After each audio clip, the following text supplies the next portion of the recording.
Homemade એકદમ tasty pizza બનાવવા માટે સૌથી પહેલાં આપણે પીઝા સોસ બનાવીશું. તો તેના માટે અહીંયા ટોમેટો કેચઅપ લીધું છે, પીઝા સોસ લીધેલો છે. આ પીઝા સોસ તમે ખાલી એકલો પીઝા સોસ પણ અપ્લાય કરી શકો છો, પણ એકલો પીઝા સોસ વાપરવા કરતાં એકદમ એને ટેસ્ટી મસાલેદાર બનાવવું હોય તો આ રીતે સોસ તમે જરૂર બનાવજો.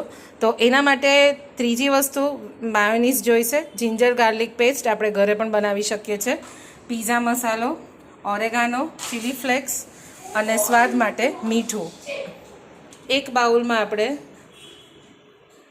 જિંજર ગાર્લિક પેસ્ટ એડ કરીશું, અડધી ચમચી જેટલું. માયોનીઝ લગભગ 2 થી 3 ચમચી જેટલું ઉમેરીશું. ટોમેટો કેચઅપ લગભગ 5 થી 8 ચમચી જેટલો ઉમેર્યો છે. અને આ પીઝા સોસ છે જે આપણે અરાઉન્ડ 8 થી 10 ચમચી જેટલો ઉમેરીશું. હવે આ જે ક્વોન્ટિટી છે એ 8 પીઝા માટેની છે. બધો સોસ મિક્સ કરીને સ્વાદ પ્રમાણે મીઠું ઉમેરીશું, 1 ચમચી જેટલો પીઝા મસાલા, 1 ચમચી જેટલા ઓરેગાનો, અડધી ચમચી જેટલા તીખાસ પ્રમાણે ચીલી ફ્લેક્સ મિક્સ કરી દઈશું. પીઝા સોસ રેડી છે. હવે આપણે વારાફરતી શાક સાંતળીશું, જેમાં કેપ્સિકમ, ડુંગળી અને ટામેટાં અને મરચાં આ રીતે સમારેલા છે તીખાસ પ્રમાણે, અને મકાઈ બાફી દીધેલી છે. થોડું તેલ લઈને કઢાઈમાં મરચાં આપણે સાંતળી દઈશું. આપણે લગભગ 50% જેટલા જ સાંતળવાના છે, બધું શાક વધારે નથી સાંતળવાનું. મરચાં સતરાય એટલે થોડું તેલ ઉમેરીને તે જ કઢાઈમાં આપણે ડુંગળી કાચી પાકી સાંતળી દઈશું. ડુંગળીના ભાગ પૂરતું થોડું મીઠું ઉમેરી દઈશું અને થોડો પીઝા મસાલા ઉમેરીશું અને ઓરેગાનો. આ એકદમ જરાક જ આપણે ત્રીજા ભાગની ચમચી જ ઉમેરીએ છીએ. થોડા ચીલી ફ્લેક્સ. આનાથી પીઝામાં ડુંગળીનો જે ટેસ્ટ છે બહુ જ મસ્ત આવશે. અને તમે જ્યારે બનાવતા હશો ને ત્યારે આની સુગંધ જ એટલી મસ્ત આવશે ને. ડુંગળી સંતળાઈ ગઈ છે, તેને કાઢીને ફરી થોડું 1 ચમચી જેટલું તેલ મૂકીને કેપ્સિકમ આ જ રીતે સાંતળી દઈશું, કાચા પાકા 50%. ડુંગળીની જેમ આમાં પણ આપણે મીઠું સ્વાદ પ્રમાણે, થોડો પીઝા મસાલા, ઓરેગાનો, ચીલી ફ્લેક્સ તીખાસ પ્રમાણે ઉમેરીને 50% કેપ્સિકમ આપણે સાંતળી દઈશું. કેપ્સિકમ વધારે સાંતળવા હોય તો પણ ચાલશે. આનાથી કેપ્સિકમનો ટેસ્ટ પણ એકદમ જોરદાર આવશે. આ ખાલી એકલા કેપ્સિકમ ખાશો ને તો એકદમ ટેસ્ટી લાગશે. કેપ્સિકમ સતળાઈ જાય એટલે તેને કાઢીને તે જ કઢાઈમાં 1 ચમચી જેટલું તેલ મૂકીને ટામેટાં આપણે એ રીતે સાંતળી દઈશું.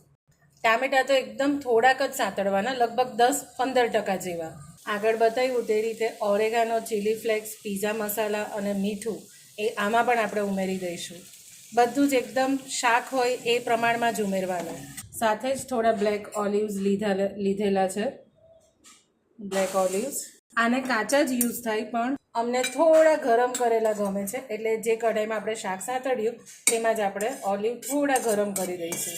અહીંયા રેડીમેડ પીઝા બ્રેડ લીધી છે, જેના પર આપણે જે તૈયાર સોસ બનાવેલો શરૂઆતમાં પહેલાં તે આપણે સ્પ્રેડ કરી દઈશું બધી બાજુ. અહીંયા 2 ચીઝ યુઝ કરેલી છે, પ્રોસેસ્ડ ચીઝ અને મોઝરેલા ચીઝ. બંને આવી રીતે વારાફરતી થોડી થોડી ઉમેરી દઈશું, પ્રોસેસ્ડ ચીઝ અને મોઝરેલા.